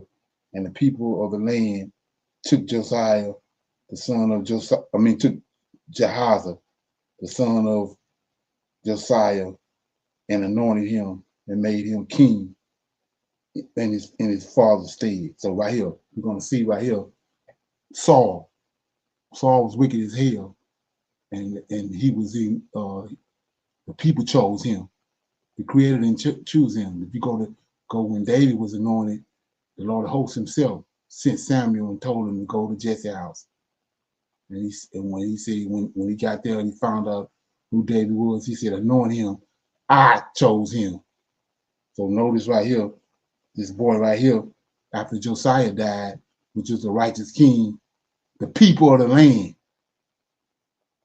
chose him, right? See that? It says 30. And his servants carried him in a chariot dead from Megiddo and brought him to Jerusalem, buried him in his own sepulchre. And the people of the land, see that? The people of the land took Jehoahaz, the son of Josiah, and anointed him and made him king. This is the same thing that David's son was trying to do when the Lord of hosts had told David Solomon was going to be the king. Well, he went on his own accord with some more people and started making sacrifices and killing lambs and rams for him to be the king. But he cut it off because David was still alive. David cut it off. Well, Josiah dead. So the people of the land took his firstborn son and made him king, not the creator. So let's keep going. This is the firstborn son. So watch what happened. And Jehoahaz was 20 and 3 years old when he began to reign, and he reigned 3 months. He didn't last 3 months in Jerusalem. And his mother was Hamiel, the daughter of Jeremiah of Libnah. And he did that which was evil in the sight of the Lord, according to all that his father had done. And Pharaoh Necho put him in bands in Riblah in the land of Hamath, that he might not reign in Jerusalem. So let's look at it. And let's look at the Most High, the Lord of hosts' hand in this. So if you go to 2 Samuel right quick, I gotta read this. A lot of people they ain't familiar with it. So I'm in 2 Samuel, right? The covenant that he got with David. He says, so you don't supposed to be surprised when you understand this. So he told Nathan to go tell David. I'm gonna pick it up in verse 10, 2 Samuel 7:10.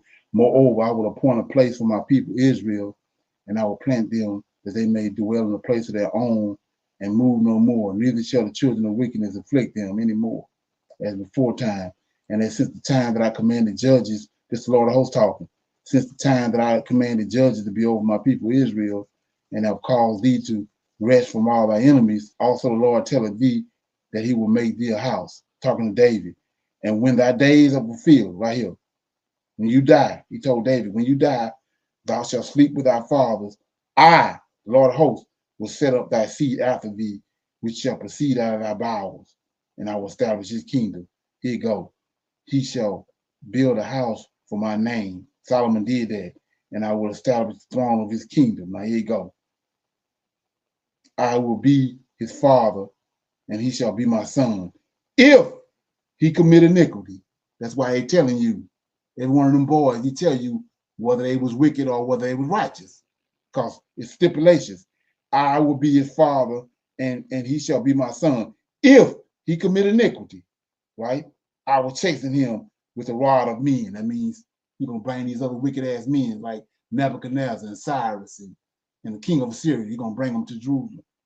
See that? And I will chasten him. See that?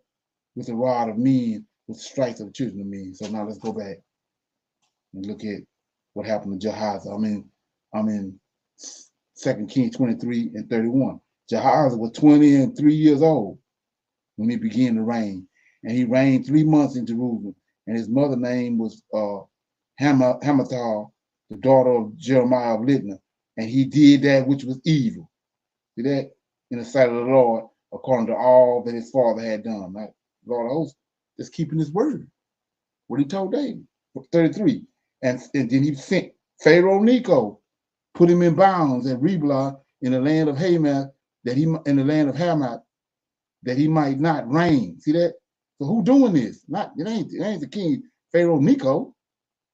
This is the Lord of hosts. He says that he might not reign in Jerusalem.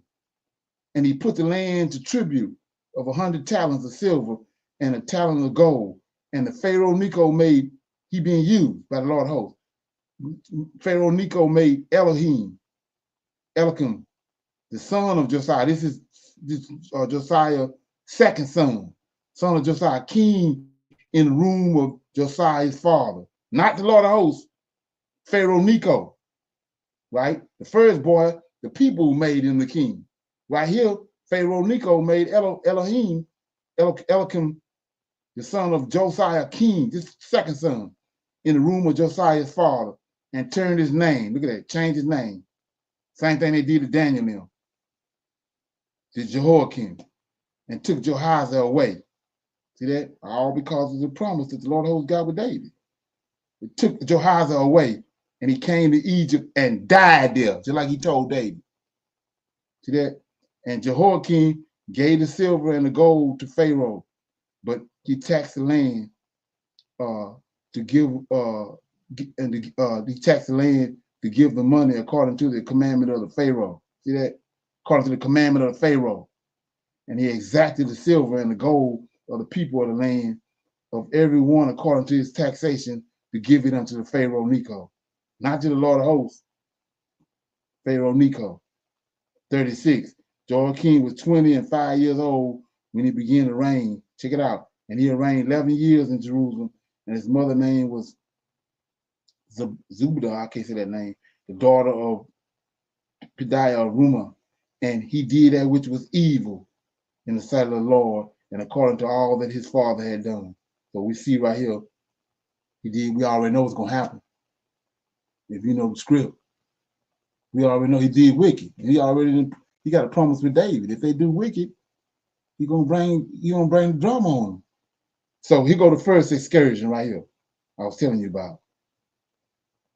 So in his days, Nebuchadnezzar, king of Babylon, came unto Jehoiakim. Jehoiakim became his servant 3 years. Then he turned and rebelled against him, right? And the Lord sent against him. See that? The Lord of hosts, not Yahushua. The Lord of hosts sent against him bands of Chaldeans, just like he told David. Bands of Chaldeans, bands of Syrians. See that? So what we looking at? What did he do in Egypt?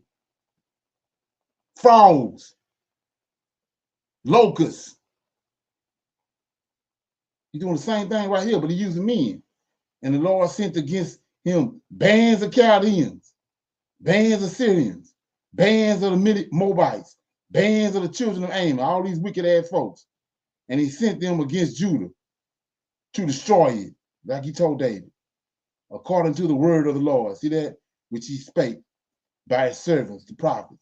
Surely at the commandment of the Lord came this upon Jerusalem, to remove them out of his sight, or for the sins of Manasseh, according to all that he had did.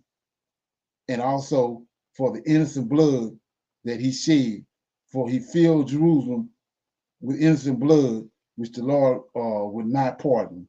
So let's look at that right quick. We talked about this last night on the women's line. So let's go to the concept of JC. He was born, he was different than everybody else.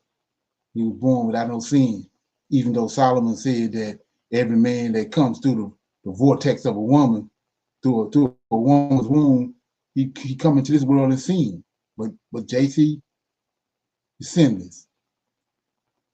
And so that's the reason why when he was on the cross, he was innocent. And he was killed on the cross by Yahweh. And because of that, we was redeemed, right? So let's look at this right here.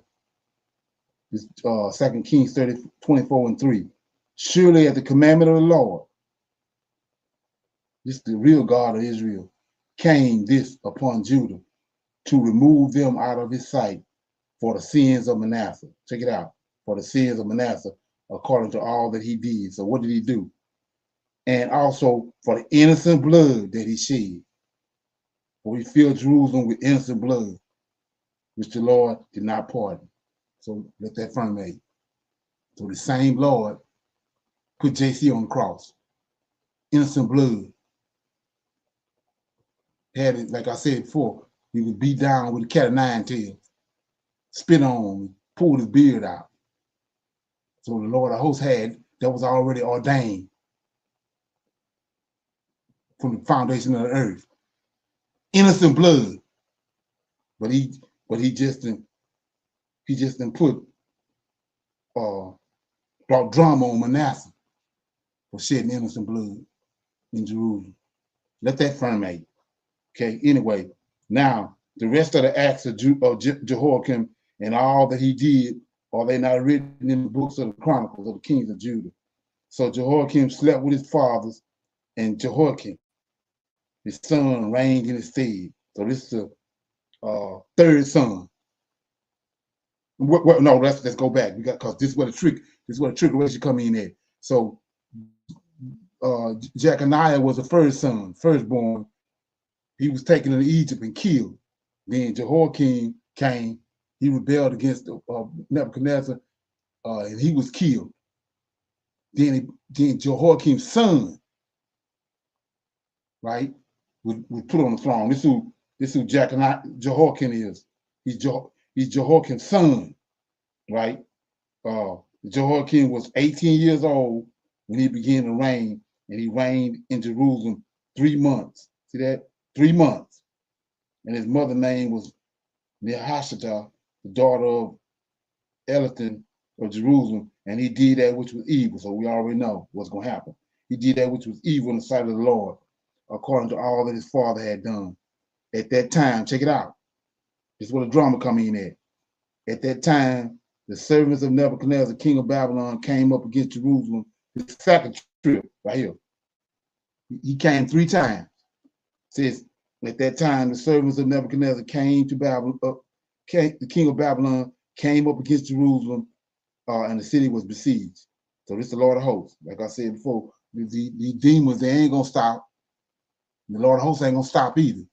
So it says, and Nebuchadnezzar, king of Babylon, came against the city, and his servants did besiege it. And Jehoiakim, king of Judah, went out to the king of Babylon. Check it out. He and his mother and his servants and his princes and his officers and his king of Babylon took them in the 18th year of his reign. So right here, Jehoiakim got everything he needs to keep David lineage going. This is the Lord of hosts at work. Okay? He got a covenant with David. He's going to keep a seed out of David's lineage alive, right?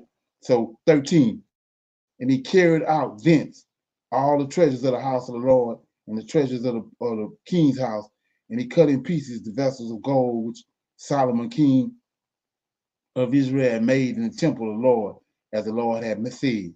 And he carried away all of Jerusalem and all the princes and all the mighty men of valor, even 10,000 captives, and all the craftsmen and smiths. None remained, save the poorest of the people of the land. Ain't that what they did when they came to the West Coast? But it's over here though. Jerusalem over here. Okay. 16. And all the men of might, even 7,000, and craftsmen and smiths and thousands, all that were strong and apt for war, even them did the king of Babylon brought captive to Babylon. And the king of Babylon, here we go. This is where the trickeration come in at. The king of Babylon made masters. Check it out. The king of Babylon, the Yahweh Lord of hosts don't work like this. But nobody catches this. Says, and the king of Babylon made Mathis. Jehoiakim, remember Jehoiakim is Jehoiakim's son. Jehoiakim is out of Josiah lineage. So Nebuchadnezzar come and make Mathis his father's brother king. So Jehoiakim, so Nebuchadnezzar go back up. He go back up to Josiah lineage and get the third boy, Mathis, make him the king. See that? Right? We know these ain't the Lord hosts ain't choose none of these dudes. That's why they wicked as hell. So it says Mathis, his father's brother, king in his stead, and changed his name. See that? Same thing they did to us over here. Changed his name to Zedekiah. And so now we're going to pick up with Zedekiah, right? Zedekiah was 21 years old when he began to reign. And he reigned 11 years in Jerusalem. And his mother's name was Hamathal, the daughter of Jeremiah of Libnah. And he did that which was evil in the sight of the Lord, and according to all that Jehoiakim had done. See that? Jehoiakim is brother out of Josiah lineage.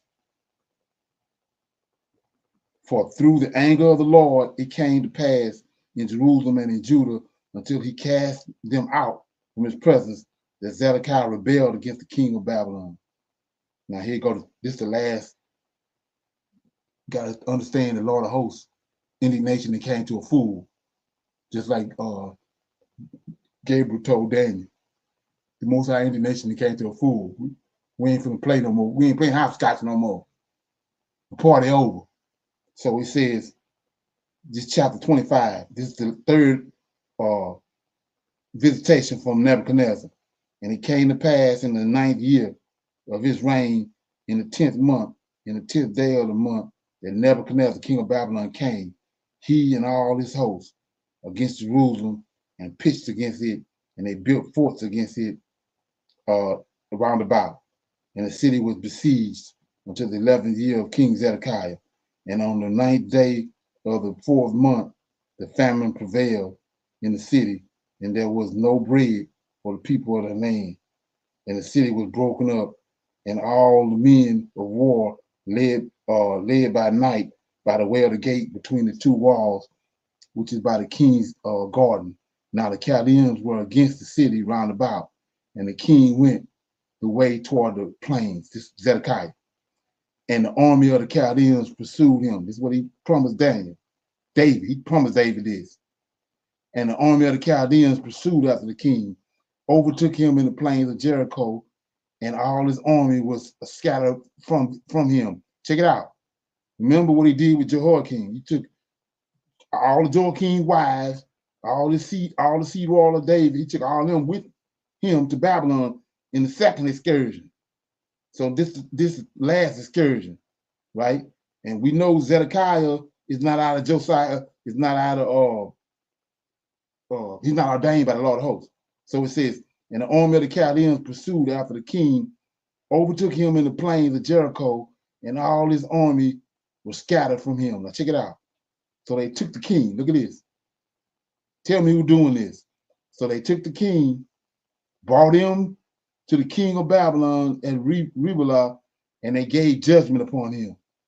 And they slew the sons of Zedekiah, all of them. See that? Before his eyes, and put out the eyes of Zedekiah, and bound him with feathers of brass, and carried him to Babylon. He ain't the one. Just like JC ain't the one. Okay? Now, 8. And in the 5th month, on the 7th day of the month, which is in the 19th year of King Nebuchadnezzar, king of Babylon, came Nebuzaradan, captain of the guard, a servant of the king of Babylon unto Jerusalem, and he burnt. Here you go. This is the last time they showed up. This gonna take us to the prophecy of Jeremiah, which is in Daniel 9:25. It says, and he burnt the house of the Lord, and the king's house, and all the houses of Jerusalem, and every great man's house burnt with fire, and all the army of the Chaldeans that were with the captain of the guard broke down the walls of Jerusalem round about. So go to Daniel 9:25. Gabriel ain't retarded. He says that the commandment is coming forth, and the Messiah is going to come, and they're going to rebuild the walls. What walls? Right here. What the Chaldeans tore down. They're only going to be in Babylon for 7 years. Now, and all the army of the Chaldeans that were with the captain of the guard broke down the walls in Daniel 9:25 of Jerusalem round about. Now, the rest of the people that were left in the city, and the fugitives that fell away to the king of Babylon with the remnant of the multitude, did Nebuzaradan, the captain of the guard, carry away. But the captain of the guard, check it out. This is a golden nugget I'm giving right here. So it says, left the poor of the land to the vine dressers and the husbandmen, and the pillars of brass that were in the house of the Lord, and the bases and the brazen seat that was in the house of the Lord, did the Chaldeans break in pieces and carry the brass of them to Babylon, and the pots and the shovels and the snuffers and the spoons and the vessels. So like I was saying before, or you say that you got zeal for the Lord and you're trying to find out, right, divide what happened and get on the right track. Well, he's listing all this for a reason. The same way he listed over in First Maccabees what happened. But it's going over our head. And so all this stuff right here is what Cyrus brought back out and gave to Zerubbabel. Well, we ain't connecting the dots. So he says the pots, the shovels, the snuffers, the spoons, the vessels of brass, wherewith he ministered, or where they ministered, took their away. And so let's look at it. So the Levites, he took the Levites to himself. They serving with him to bring about judgment on the earth. They helping the Lord of hosts bring judgment on the earth, right? They using all this stuff right here to help him, but they didn't rebelled against him, against the Lord of hosts. Now Yahushua, they didn't rebel against the God that's over Israel, the Lord of hosts. And so he took all this stuff that they used. He took it away from them. So look at this. And the fire pans and the bowls and such things as were of gold and in gold, of silver and in silver, the captain of the guard took away. The 2 pillars of sea and the bases which Solomon had made for the house of the Lord, the bases of all these vessels are without weight.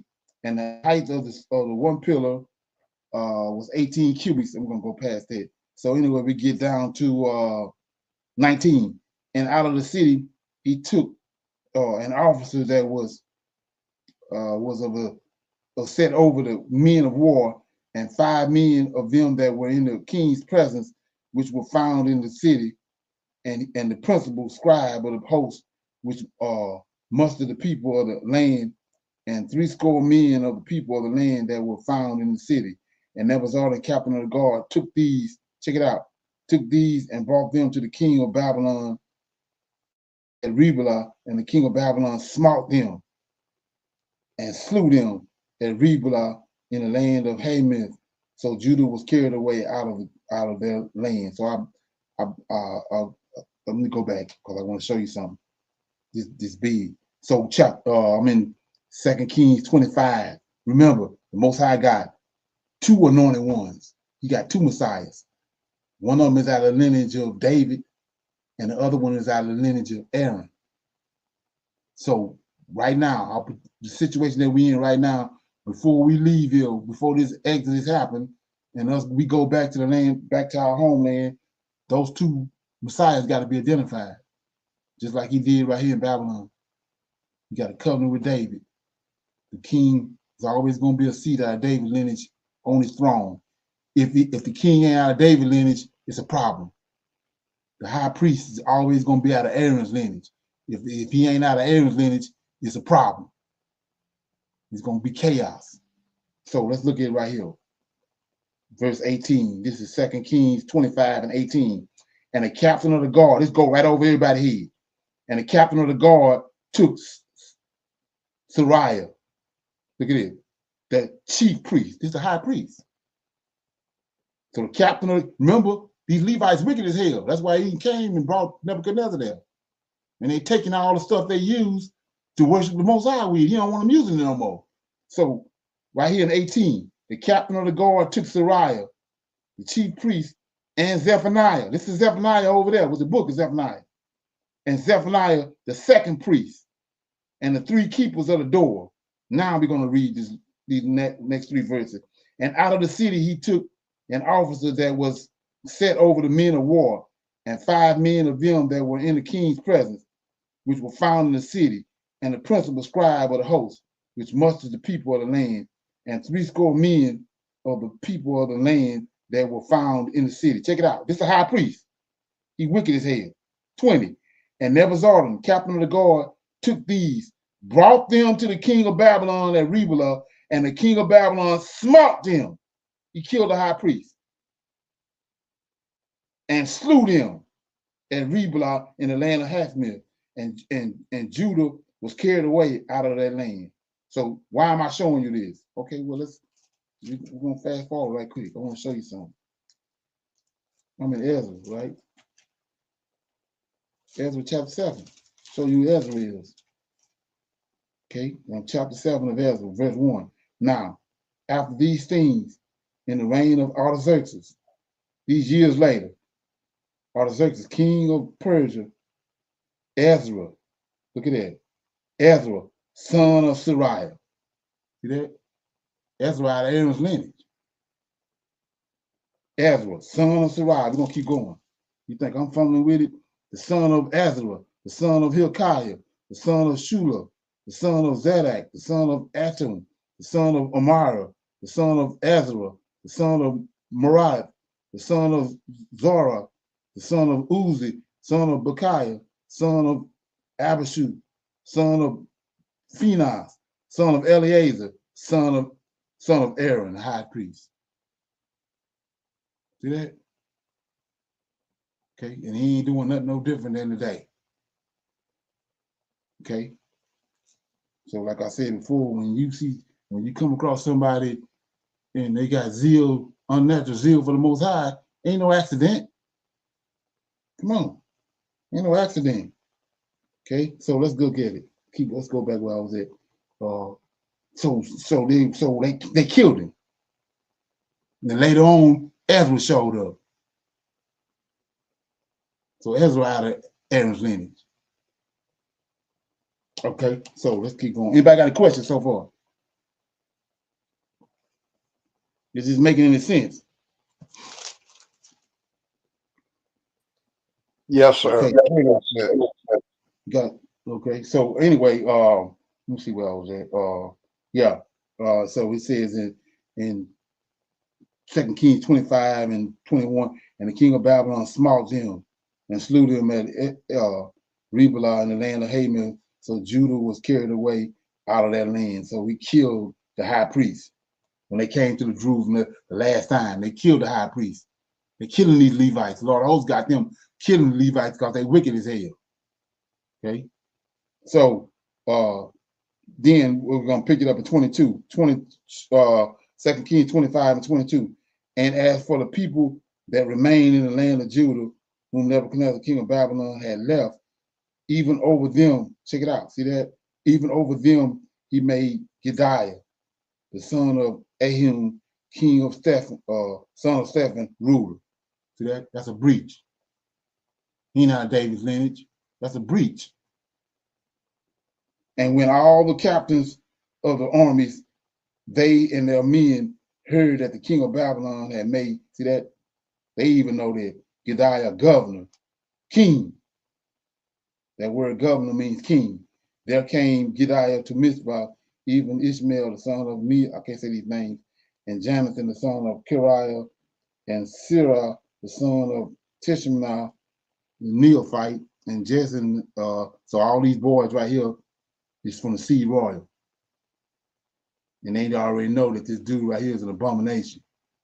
So they killed him. 25. But it came to pass in the 7th month that Ishmael, the son of Neatan, the son of Elishma of the seed royal, see that? David seed line, came, and 10 men with him, and smote Gedaliah, that he died. And the Jews and the Chaldeans that were with him at Mizpah, and all the people, both small and great, and captains of the armies, arose and came to Egypt. And they were afraid of the Chaldeans. So we know what's going to happen to them, because he already told them he don't want nobody going back to Egypt, right? He don't want nobody going back to Egypt. So they went, they killed this king that he put up there, and they slew him. So like I said, we're going somewhere. So now we back to Jehoiakim. I told you that the Lord of hosts had Nebuchadnezzar to take Jehoiakim with his wives, with his sons, all his whole, everything he need to keep David's lineage alive. He had them take all of them with him to Babylon. So 37 years later, here we go right here. And it came to pass in the 7th year and the 30th year of the captivity of Jehoiakim. See that? 37 years later. So say, why is he keeping account? They're only going to be in Babylon for 70 years. So they're on the 37th year right here. The captivity of Jehoiakim, king of Judah, in the 20th month, on the 7th and 20th day of the month, that evil Murdoch, king of Babylon, in the year of in the year that he began to reign, did lift up the head of Jehoiakim. So this is the Lord of hosts, keeping the promise he got with David. It says, he began to reign and did lift up the head of Jehoiakim, king of Judah, out of prison. And he spake kindly to him and set his throne above the thrones of the kings that were with him in Babylon. So he raised David's throne up above all the thrones in Babylon. Now verse 30. And his allowance was a continual allowance given him of the king, a daily rate for every day, all the days of his life. So like I said before, if you don't understand what's really going on in the scriptures, you won't see none of this. So my point is this: that's the end of 2 Chronicles and what happened with Josiah.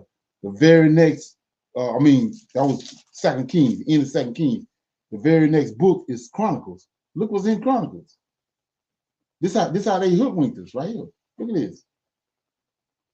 Chapter 1, the descendants of Adam, the descendants of Japhet. What the hell that got to do with what we just read? They sidebarred the conversation. See that? Now go to chapter 9. Watch this. So it's First Chronicles. This totally, they jumped off on something else totally different. So you go to chapter 9, the genealogy of Israel and Judah, right? Remember, they say the 10 tribes is lost. So right here in First Chronicles chapter 9, so all Israel was reckoned by their genealogies, and behold, they were written in the book of the kings of Israel and Judah, who were carried away to Babylon for their transgressions. Is that crazy? This is why the hell we throw it off. But I want to show you something, and then I'm gonna close. I'll pick this up in the morning. So look at this. Let's go back to where Second Chronicles, First Kings, Second Kings, the end of Second Kings. Joachim was raised up out of prison. Let's look at it. 27. This is 2 Kings 25, 27. And it came to pass in the 7th and 30th year of the captivity of Jehoiakim, king of Judah, in the 20th month, on the 7th and 20th day of the month, that evil Murdoch, king of Babylon, in the year that he began to reign, he did lift the head of Jehoiakim, king of Judah, out of prison, right? So we don't know why he do that. We don't know shit about that. Why did he do that? So when you go back and do your research, and look at it. Check this out. Look at this. It says, let me get it. So remember what the Most High told, he told,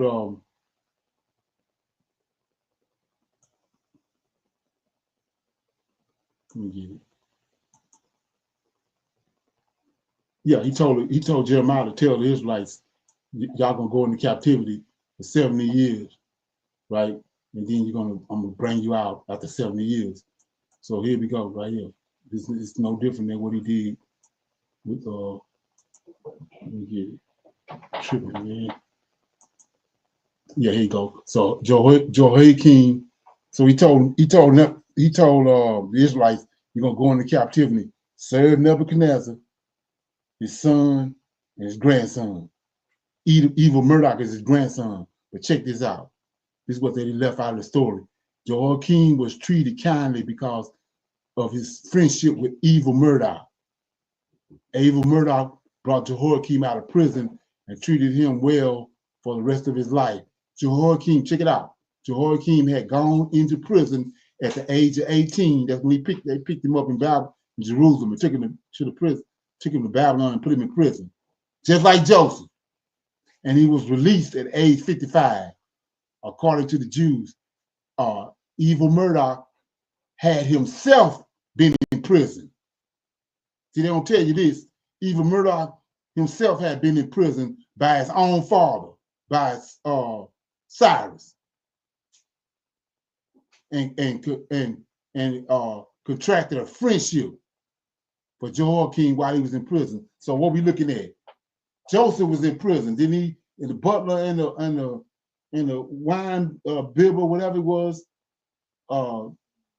didn't they go tell the king that Joseph interpreted his dreams, and he got him out? Same thing right here. Even Murdoch was in prison. His daddy had put him in prison. He was in prison with Jehoiakim. And then, by the hand of the Lord, even Murdoch became the king. He was released from prison and became king. Then he turned around and released Jehoiakim. But who know that? They ain't told us that story.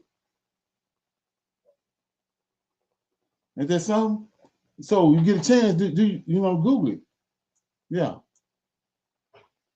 So with that being said, anybody got a comment, question? We'll pick this up in the morning. Part 2.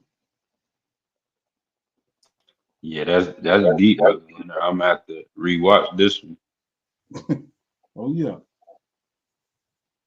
So he was in prison, like I was saying before. There ain't nothing new under the sun. But what we see unfolding now it happened before. So it ain't no big mystery on what's gonna happen. The same, he doing the same thing over and over again. He changed not. Same thing happened to Joseph, happened to Jehoiakim. Once we get all the information. And like I said before, they sideball their conversation because they don't want you to know that who Zerubbabel is. That Zerubbabel is the Messiah in Daniel 9:25.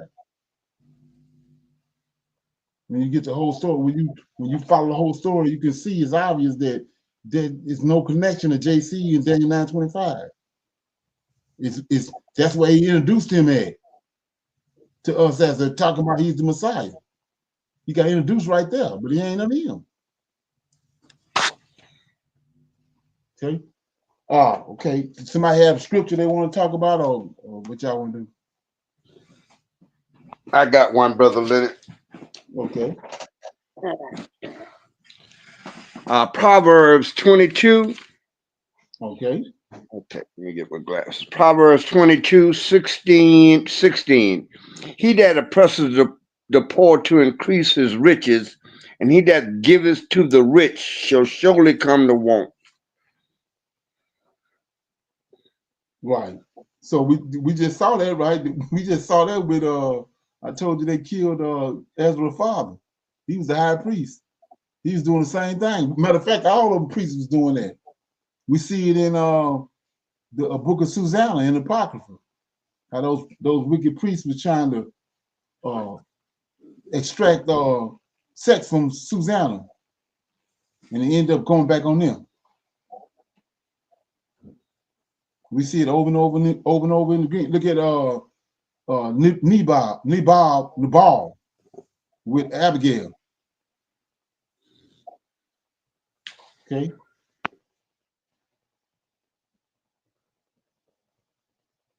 Does that make any sense?